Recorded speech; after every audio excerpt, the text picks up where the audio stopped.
Hello everyone, I'm Nick Murphy. Welcome back to this series between Obsidian and TSLPolt. This will be game 2 of their series. Last game, Obsidian took it, and now it is 1-0 for Obsidian.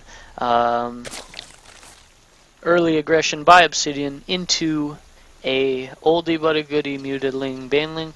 Not seen very often in pro tournaments recently, but it kind of could catch someone off guard. If you throw it out there at random points. It was kind of abandoned because of its inability to go into the late game, but that's another story. Anyways, up here in the top left-hand position of Tal'Darim Altar, we have Obsidian, the red Zerg player. Over here, top right-hand, did I say top right for the other one? Sorry. Top right-hand position, his opponent, the teal Terran, TSLPolt. He lost the last match, so he got to pick the map, and this is I think it's a pretty good map. I think it would be Terran favored just simply because of this monstrosity you see right here. This prevents you from placing a hatchery near the minerals. This is bad. Anyways, so yeah, you have to break the rocks to take your third, and obviously that favors, or that doesn't favor Zerg. It favors the other two races automatically. By hindering Zerg, the other two races are automatically favored, right? Does that logic work? I think so. Anyways, so what Zerg players usually do on this map is they either go for some 2-base tech or get units early, which kind of hurts their economy, or they'll go for some ridiculous all-in. Polt deciding to go for a CC first, kind of an odd choice because of the strong possibility of the Zerg all-in, but it's not a big deal. I'd actually maybe I wouldn't do this, but it wouldn't be the worst idea in the world to 6-pool on this map, just because it's such a common build to go CC first on this. But I don't know. It would probably be more wise to go 1-base roach, maybe 7-roach rush or something. And actually another early gas being placed down by Obsidian. Probably going to see another kind of early aggression type style. We also used to see Zerg players getting early gas on this map because of the opening here. It's hard to block. Well, you can't really block it with a queen. So therefore Hellions had a much easier time just getting in. But Terran players have started to stray away from those kind of plays just because of it's not because of the queen range increase. It kind of helps, but that's not entirely why. It's pretty much just a buy factor. Is that the word?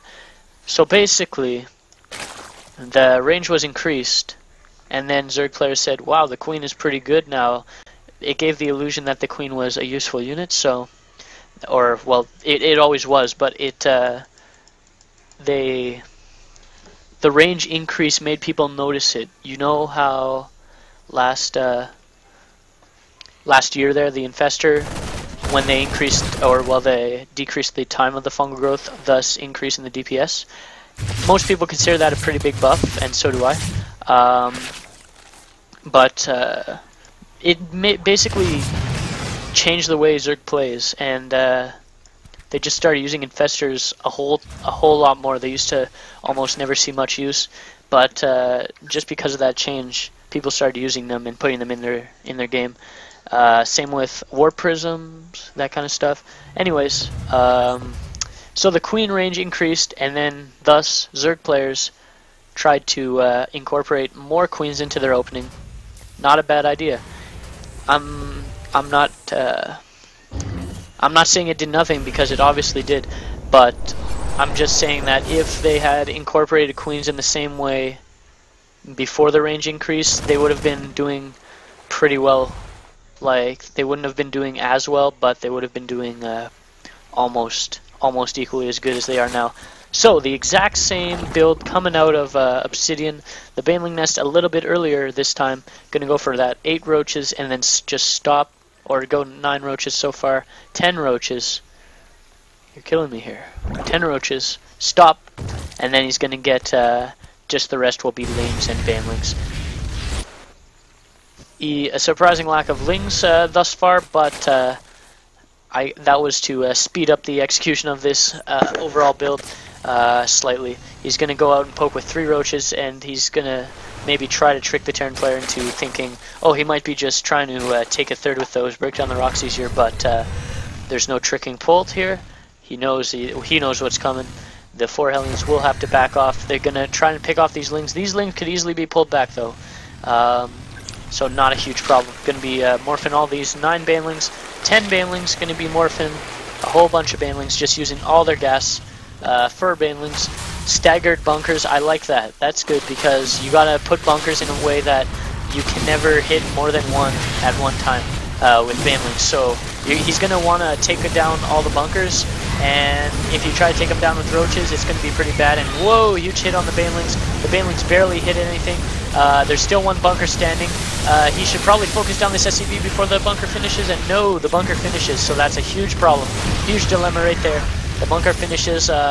If the bunker hadn't finished, he still would have held pretty easily. That's a good number of Marauders. That's probably the counter you wanted versus this kind of all-in. And now the Zerg player's way behind in drones.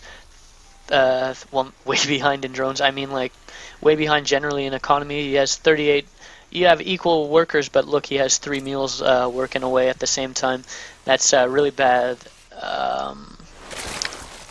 Really bad position to be in. And he's on the defensive now. He has a big army outside his front. Big army on the way. Reinforcements. He has very good production right now. His economy is where he wants it to be. The Terran is. And now the Zerg player is not